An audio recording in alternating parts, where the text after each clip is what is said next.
In this video, we'll be taking a look at one NFL game happening on November 24, 2023, and providing you with a free team pick and total pick for this game. So 2 picks in total. Welcome back to Cash Out Sports. Let's dive right into it. Oh, and don't forget to subscribe and to click the bell icon to get notified as soon as these videos get released, so that you have more time to plan out your bets as we provide these videos on a daily basis. I can guarantee that you'll have all the important information that you'll need on this one NFL game after fully watching this video.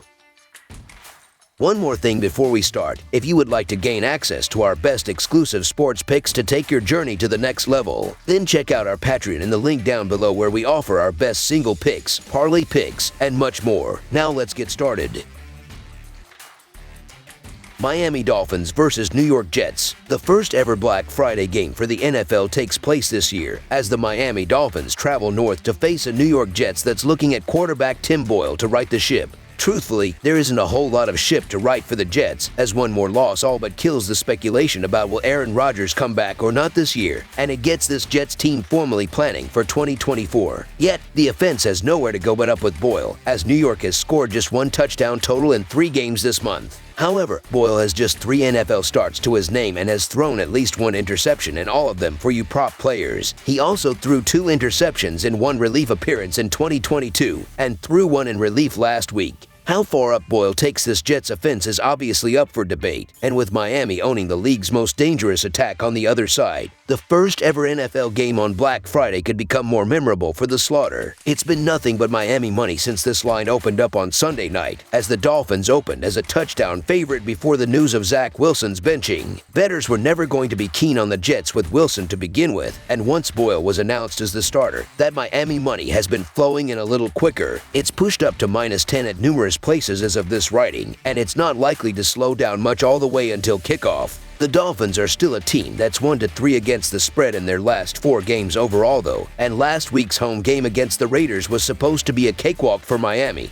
And then it wasn't. The Dolphins even forced 3 interceptions in the game as 14-point favorites, but needed the last of those to ultimately seal the 7-point victory. That was also against a quarterback making his 3rd career start, and after the bye week for Miami, that was a spot the Dolphins were supposed to roll, and they didn't. So there are some buyer beware vibes laying a number that's only growing with Miami this week, as the Jets' defense is also a much better overall unit than what Las Vegas brought to the table. That being said, the Jets' defense isn't long from breaking if they've got to go through another half of football getting no help from their offense, and the Dolphins could easily be up multiple scores at the break. What the eyes have seen from both teams this year makes it so hard to believe anything but Miami rolling in this game. The Dolphins own about the biggest edge possible on offense, and they don't need to be anywhere near their best to comfortably win and cover this game in most scenarios. That's the scariest part for anyone looking to be contrarian and even consider going against Miami this week. Tua Tagovailoa is completing 69.7% of his passes for 2,934 yards, 21 touchdowns, and 8 interceptions. Tyreek Hill and Jalen Waddle have combined for 1,799 receiving yards and 12 touchdowns, while Braxton Berrios has 20 receptions. The Miami Dolphins' ground game is averaging 143 yards per contest, and Raheem Mostert leads the way with 691 yards and 11 touchdowns. Defensively, Miami is allowing 24 points and 319.8 yards per game. David Long Jr. leads the Miami Dolphins with 67 tackles. Bradley Chubb has 6 sacks, and Jalen Ramsey has 3 interceptions. Zach Wilson himself wasn't the only reason for all of the Jets' offensive struggles this year, as there is blame to go across the board. Wilson's never had much protection in the pocket to do anything productive, and opposing defenses have been able to key on running back Breece Hall because there is nothing to fear in the passing game. It's been a never-ending spiral of ineptitude for New York's offense all year long, and thrusting Boyle into this lose-lose scenario for him is likely only going to bring pain. Pain for Boyle physically with his Swiss cheese offensive line in front of him. Pain for Jets fans who have to live through 6 more games of watching this offense that's unable to move the football. Boyle may indeed be an upgrade, but 1 touchdown in 3 games isn't hard to improve on.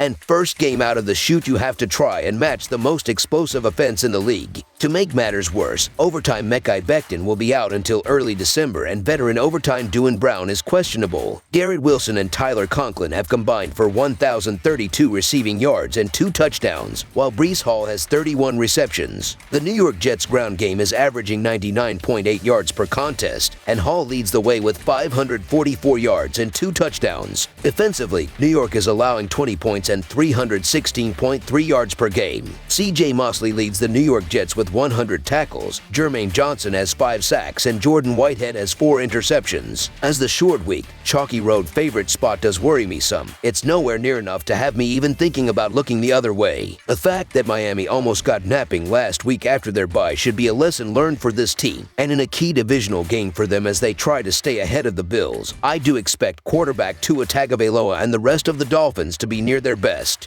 We've also seen bad Detroit Lions teams plenty on Thanksgiving, and year after year they'd be home dogs on a short week and they'd still routinely come up well short. This year's Jets team has a lot of similarities to the Lions of yesteryear, as does this spot, so laying it with the roadside with a huge advantage on a short week isn't as worrisome. Boyle is also a bit of sight unseen with the Jets, and if the unit as a whole was much better, I would maybe be willing to put a bit more faith in Boyle sight unseen. But this Jets offense is bad from top to bottom, so I can't imagine he's any sort of significant upgrade, and if I'm wrong, I'll pay for him to prove it to me. With New York handing the starting quarterback job to Boyle, its season is officially over.